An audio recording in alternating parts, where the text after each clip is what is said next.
पुराने समय की बात है कि एक राजा अपनी प्रजा के सुख दुख का पूरा ध्यान रखता था। राजा बहुत ही धार्मिक और संस्कारी था। राजा का जब जन्मदिन आया तो राजा ने सोचा कि आज मुझे किसी एक व्यक्ति की सारी इच्छाएं पूरी करनी चाहिए। पूरे राज्य की प्रजा राजा को जन्मदिन की शुभकामनाएं देने के लिए राजमहल पहुंची। राजा ने सभी नगर वासियों को सुंदर सुंदर उपहार भेंट किए। प्रजा भी राजा से उपहार लेकर बहुत खुश थी। राजा को सभी अपने दिल से लंबी आयु का आशीर्वाद दे रहे थे। प्रजा के साथ में एक साधु संत भी राजा को जन्मदिन की बधाई देने के लिए आए हुए थे।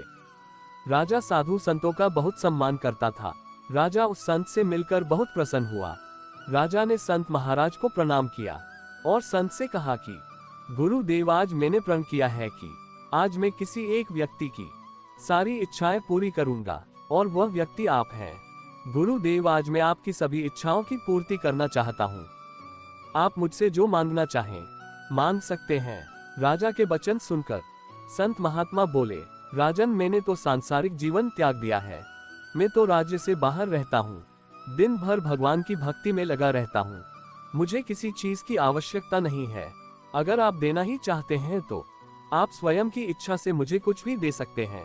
मैं उसे खुशी से स्वीकार कर लूंगा। साधु की बात सुनकर राजा सोचने लगा कि साधु महाराज को क्या देना चाहिए। थोड़ी देर बाद राजा बोला, साधु महाराज, मैं आपको एक गांव देता हूँ। राजा की बातें सुनकर साधु बाबा ने कहा, नहीं महाराज, गांव तो वहां रहने वाली प्रजा का है। आप तो केवल उस गांव के रक्षक हैं। राजा ने फिर कहा कि आप ये महल ले लीजिए। संत महाराज बोले, राजन, यह महल भी आपके राज्य का ही है। यहाँ बैठकर आप प्रजा की भलाई के लिए काम करते हैं। ये महल भी प्रजा की संपत्ति है। बहुत सोचने के बाद राजा बोला, साधु महाराज, आप मुझे अपना सेवक बना ले। मैं अपने आप को समर्पित करता हूँ। संत महाराज बोले, नहीं राजन, आप पर तो आपकी पत्नी और बच्चों का अधिकार है, इसलिए मैं आपको अपनी सेवा में नहीं रख सकता। साधु बाबा की तर्कपूर्ण बातें सुनकर राजा परेशान हो गया और साधु से बोला, गुरुदेव, अब आप ही बताएं, मैं आपको क्या दूं? संत ने राजा से कहा, आप मुझे अपना अहंकार दे दीजिए। आज आप अपने अहंकार का त्याग कर दीजिए। यह एक बहुत बड़ी बुराई है। इंसान इस बुराई को आसानी से नहीं छोड़ पाता। इस अहंकार की वजह से व्यक्ति के जीवन में कई तरह की परेशानियां आती हैं।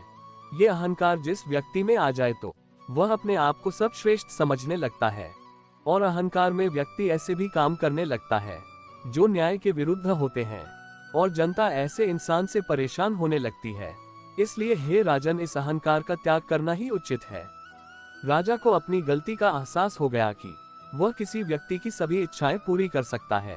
ऐसा मैं राजा होने के अहंकार में ही कह रहा था। राजा ने अपना अहंकार छोड़ने का संकल्प ले लिया और राजा संत के पैरों में नतमस्तक होकर बोला, गुरुदेव, मुझे क्षमा करें। साधु महाराज ने राजा को आशीर्वाद दिया और वहां से चले गए। कैसी लगी यह कहानी?